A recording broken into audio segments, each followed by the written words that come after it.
اعوذ باللہ من الشیطان الرجیم بسم اللہ الرحمن الرحیم۔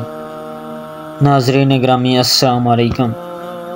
ناظرین گرامی، آج کا ہمارا موضوع ہے ابو ذر رضی اللہ عنہ کا سفر مکہ کا ذکر کریں گے۔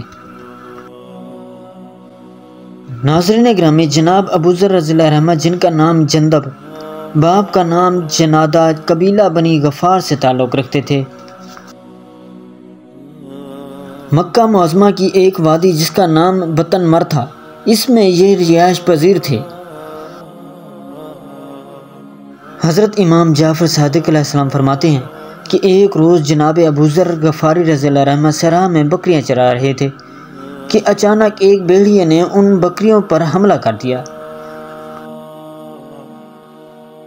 جناب ابو ذر رضی اللہ عنہ نے اپنی لاٹھی سے اس کو ہٹایا، اس نے دوسری جانب سے حملہ کر دیا، آپ نے پھر اسے بھگایا، وہ تیسری جانب سے حملہ آور ہوا، آپ ایک طرف سے اسے ہٹاتے تو وہ دوسری طرف حملہ کر دیتا۔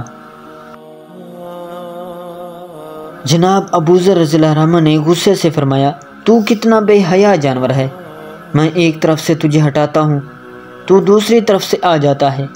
بھیڑیا با قدرت خدا گواہیا ہوا اور کہنے لگا، خدا کی قسم مجھ سے زیادہ بے حیا تو مکہ کے لوگ ہیں، جن کی ہدایت کے لیے اللہ نے ایک پیغمبر صلی اللہ علیہ وسلم ان کی طرف مبعوث کیا، اور وہ بجائے ہدایت حاصل کرنے کے انہیں اذیت اور تکلیف پہنچا رہے ہیں، ان کی بات تک نہیں سنتے۔ جب ابو ذر رضی اللہ عنہ نے اس جانور کی زبان سے یہ کلمات سنے، سخت متعجب ہوا اور حقیقت حال معلوم کرنے کے لیے مکہ کی طرف آمادہ سفر ہوئے۔ ناظرین گرامی، جب مسجد الحرام میں پہنچے دیکھا کہ کچھ لوگ وہاں بیٹھے ہیں اور آپس میں باتیں کر رہے ہیں۔ ابو ذر رضی اللہ عنہ جب ان کے قریب ہوئے تو سنا کہ وہ حضرت محمد صلی اللہ علیہ وسلم کی بدگوئی اور آپ کے خلاف ہرزہ سرائی میں مصروف ہیں۔ ابو ذر رضی اللہ عنہ کو بھیڑیے کی بات کا یقین ہو گیا۔ اسی اثناء میں دیکھا کہ حضرت کے چچا ابو طالب علیہ السلام آ رہے ہیں۔ انہیں دیکھتے ہی وہ لوگ ایک دوسرے سے کہنے لگے، چپ کرو، اس کا چچا آ رہا ہے۔ ابو ذر رضی اللہ عنہ کہتے ہیں، جب ابو طالب علیہ السلام وہاں سے گزرے تو میں ان کے پیچھے چل پڑا۔ جب انہوں نے میرے چلنے کی آہٹ سنی تو میری طرف متوجہ ہوئے اور کہنے لگے، تم کون ہو اور میرے پیچھے کیوں آ رہے ہو؟ میں نے کہا، میں وادی بطن مرگ کا رہنے والا ہوں، میں نے سنا ہے کہ یہاں محمد صلی اللہ علیہ وسلم نامی ایک شخص نے نبوت کا دعویٰ کیا ہے، میں اس سے ملنا چاہتا ہوں، اس پر ایمان لانا چاہتا ہوں۔ ابو طالب علیہ السلام کہنے لگے، کل تم مجھے یہیں آ کر ملنا، میں تمہیں ان تک پہنچا دوں گا۔ جب دوسرا دن ہوا تو میں اسی وقت مسجد الحرام میں پہنچا۔ ابو طالب علیہ السلام وہاں موجود تھے، مجھے دیکھ کر کہنے لگے، میرے ساتھ آؤ۔ پھر وہ مجھے ساتھ لے کر جناب حمزہ علیہ السلام کے گھر آئے اور ان سے ساری کیفیت بیان کی۔ حمزہ علیہ السلام مجھے کہنے لگے، کیا تم گواہی دیتے ہو کہ محمد صلی اللہ علیہ وسلم اللہ کے رسول ہیں؟ میں نے کہا، میں گواہی دیتا ہوں کہ اللہ وحدہ لا شریک ہے اور محمد صلی اللہ علیہ وسلم اس کے رسول صلی اللہ علیہ وسلم ہیں۔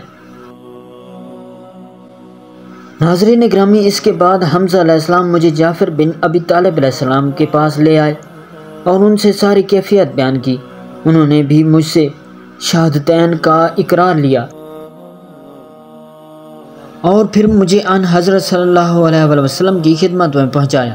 میں نے آپ صلی اللہ علیہ وسلم کو سلام کیا۔ آپ صلی اللہ علیہ وسلم نے جواب سلام کے بعد آنے کی وجہ دریافت کی۔ میں نے تمام کیفیت بیان کی۔ آپ صلی اللہ علیہ وسلم نے فرمایا، شہادتین کا اقرار کرو۔ چنانچہ میں نے کلمہ شہادتین پڑھا۔ ناظرین گرامی، مورخین لکھتے ہیں کہ پیغمبر اکرم صلی اللہ علیہ وآلہ وسلم پر ایمان لانے والوں میں ابو ذر رضی اللہ عنہ 5ویں شخص ہیں۔ اس کے بعد پیغمبر اسلام صلی اللہ علیہ وسلم نے فرمایا، اے ابو ذر رضی اللہ عنہ، اپنے گھر کی طرف واپس پلٹ جاؤ، اور جب تحریک اسلام مضبوط و قوی ہو جائے تو پھر میرے پاس آنا۔ جناب ابو ذر رضی اللہ عنہ پیغمبر اکرم صلی اللہ علیہ وسلم کے حکم سے واپس اپنے وطن آ گئے اور ہجرت مدینہ تک وہیں رہے۔